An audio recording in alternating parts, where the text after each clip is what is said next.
పూలేపేరి హరి గారికి, ఇంకా పెద్దలు ప్రతి ఒక్కరు కూడా, రవీంద్ర గారికి అందరూ కూడా హృదయపూర్వక జేబీములు తెలియజేసుకుంటూ, ఈరోజు నాకు ఈ అవకాశం ఇచ్చిన నా గ్రామస్తులు మరియు నా మిత్రులు, మరి ముఖ్యంగా మా గురు సమానులు, అంటే గురువు అనే చెప్పాలి. అరే 2 నిమిషాలు మాట్లాడకంటే 2 నిమిషాలు మాట్లాడిపోతాయి కదా.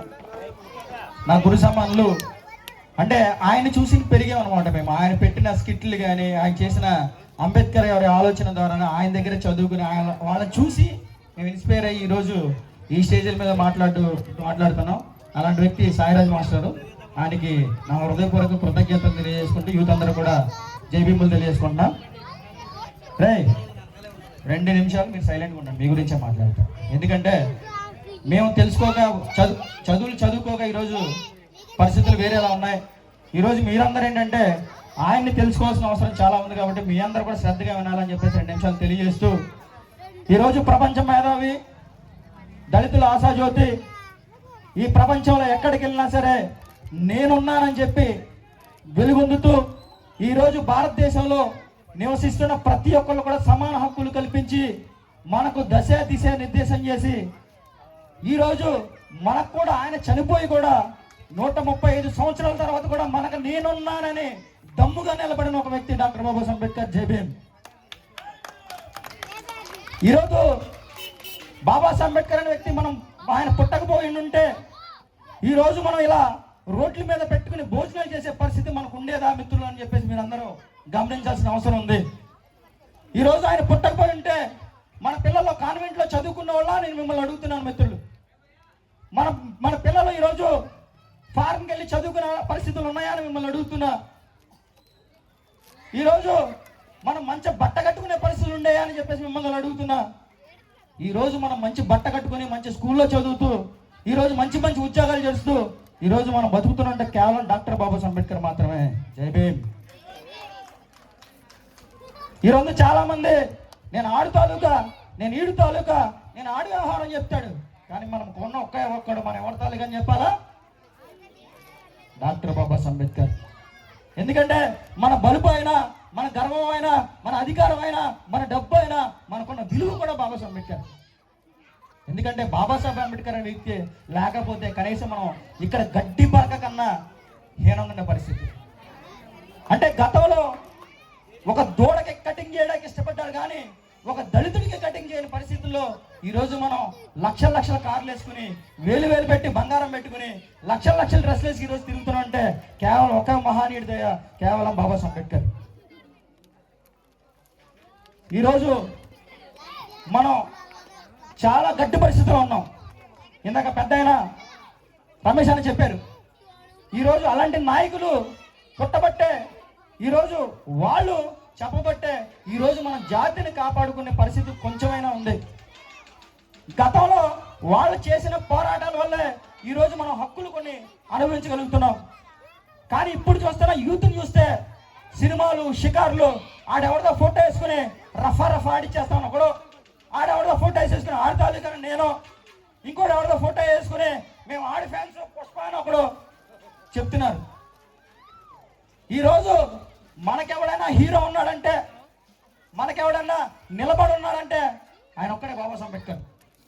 ఎందుకంటే ఏడా కొడుకు హీరో అన్నవాడు కూడా మనకి పిల్లలకి ఇబ్బంది అయితే చూడాల, మనకి బాధలు అయితే రాలా, కనీసం ఆడి మొహం కూడా తెలియని పరిస్థితి మనం. కానీ ఆడికి ఫ్యాన్స్ పెట్టేసి హీరోలు పెట్టి ఫ్లెక్స్లు చేస్తాం. కానీ బాబాసాహెబ్ అంబేద్కర్ జయంతి అంటే నాకేం పని? బాబాసాహెబ్ అంబేద్కర్ గారి ఉద్యమం అంటే నాకేం పని? అరే నీ హక్కుల కోసం నువ్వు పోరాడుకుని రోడ్డు మీదకి రారా అంటే మా ఇంట్లో పని ఉంది, మా పిల్లలకు పని ఉంది, లేకపోతే నాకా పని ఉందని వెళ్ళిపోతున్నాం. వాళ్ళకి పని లేక రోడ్ల మీద వచ్చి కేసులు పెట్టించుకున్నారు. వాళ్ళకి పని లేక రోడ్ల మీద కేసులు పెట్టించుకున్నారు. కానీ మనం ఏం చేస్తామంటే ఆ రోజు భోజనం చేసేసి లేకపోతే ఒక జెండా కట్టుకుని జై భీమ్ అనే వరకు తప్ప రోడ్డు మీదకి వచ్చి ఉద్యమాలు చేసే పరిస్థితి లేదు. కాబట్టి ఈరోజు మాలల్ని రోడ్డు మీద పెట్టే పరిస్థితులు ఈరోజు చూస్తున్నాం. ఇప్పుడున్న నాయకులు రోడ్ల మీదకి వెళ్తారంటే అరెస్టులు చేసేసి నైట్ హౌస్ అరెస్టులు చేసే పరిస్థితులు ఉన్నాయి. దయచేసి మిత్రులారా, ఇదంతా ఆవేదనతో మాట్లాడతాను తప్ప ఇది వేరే నా పర్సనల్ ఇంటెన్షన్ కాదు. ఎందుకంటే మన యొక్క ముసుగుల్లో ముగిలిపోయి మన జాతికి జరిగే అన్యాయాన్ని మనం గుర్తించట్లేదు. దయచేసి మిత్రులందరూ గమనించాల్సిన విషయం ఏంటంటే ఈ రోజు మన జాతి చాలా దయనీయమైన పరిస్థితులు, దుర్మార్గమైన పరిస్థితుల్లో ఈ రాష్ట్రాల్లో కానీ దేశంలో ఉంది. ఈ రోజు మీరు గుడికి వెళ్తే అన్న చెప్పినట్టు మీరు చర్చికి వెళ్తానంటే మీరు రిజర్వేషన్ క్యాన్సిల్ చేసేస్తున్నారు. అంటే ఓబీసీ రిజర్వేషన్ పెట్టాలి 10%, అంటే 2% ఉన్న ప్రజలు 10% రిజర్వేషన్ అనుభవించవచ్చు. ఎస్సీగా ఉండి ఈ భారతదేశంలో దగ్గర 30-40% ఉన్న మనుషులు మాత్రం మనుషులుగా ఈ భారతదేశం గుర్తించదా అని నేను మిమ్మల్ని అందరూ అడుగుతున్నాను. ఇది మీ అందరికి ఎందుకు అర్థం కావట్లేదు? నాకు అర్థం కావట్లేదు. ఈరోజు మనం గుడికి వెళ్తా అంటే ఈ భారతదేశంలో మనిషికి సమాన హక్కు లేదా, స్వేచ్ఛ హక్కు లేదా, స్వతంత్రం లేదా, వాక్ స్వతంత్ర హక్కు లేదా నేను అడుగుతున్నా. దాన్ని ఎవడు ఎందుకు ప్రశ్నించాడు? అంటే అలాంటి మేధావులను సాయిరాజు మాస్టర్ అంటే మేధావులు రోడ్ల మీదకి వస్తే మనం ఇంట్లో కూర్చొని మన పిల్లలు చూసుకుంటే ఆడ లక్ష్యేస్తాడా అని చెప్పేసి అడుగుతున్నా. అంటే ఇది కుట్రపూరితంగా ఎస్సీల మీద జరిగే దాడి.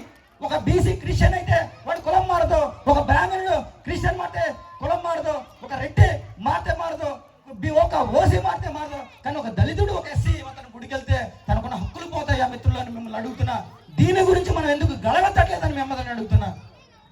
ఆలోచించాలి. అంటే ఒక దళితుడు గుడికి వెళ్తే వివక్షత, అంటే ఈ భారతదేశంలో ఇంకా దళితుడు బతకడానికి అవకాశం లేదా అని మిమ్మల్ని అడుగుతున్నా. దయచేసి మిత్రులు, యువత గమనించాల్సిన విషయం ఏంటంటే మనం పోరాటం చేయకపోతే రేపొద్దున మన బతుకులు, మన పిల్లల బతుకులు, వాళ్ళ పిల్లల బతుకులు మళ్ళీ ఏదైతే మనం మూతికి ముంత మొలక చీపిరి కట్టుకుని ఈ రోడ్లన్నీ తిరిగామో రేపొద్దున మన భవిష్యత్తు కూడా, మన పిల్లల భవిష్యత్తు కూడా అదే తయారవుద్దని చెప్పి మీ అందరికీ తెలియజేస్తూ మనందరం కూడా ఉద్యమం దిశగా వెళ్ళాలి. బాబాసాహెబ్ పెట్టిన పోరాడితే పోయేదేం లేదు బానిస సంఖ్యలు అన్నాడు. ఆ బానిస సంఖ్యలు తెంచుకోవాలంటే పెద్దలు చూపించిన మార్గంలో మనందరం నడిచి మన హక్కుల కోసం పోరాడే అవసరం ఇప్పుడు చాలా ఏర్పడిందని చెప్పేసి మీ అందరూ తెలియజేస్తూ, నేనేమైనా తప్పుగా మాట్లాడితే క్షమించాలని చెప్తున్నా. దయచేసి యూత్ కూడా చెప్తున్నా, చాలా ఫ్లెక్స్లు చూస్తున్నా. ఆడెవడదో ఫోటో వేసేసుకుని, ఆడెవడో తెలియదు, ఆడు ఫోటోలు వేసేసుకుని రఫా ఆడతాలుగా అవన్నీ తగ్గించి దయచేసి బాబాసాహెబ్ అంబేద్కర్ పెట్టిన మార్గాల్లో నడిచి మనం మన పిల్లల భవిష్యత్తును కాపాడాలని మీ అందరికి తెలియజేస్తూ నాకు అవకాశం ఇచ్చిన ప్రతి ఒక్కరు హృదయపూర్వక జై భీములు తెలుసుకున్నాను. జై భీమ్, జై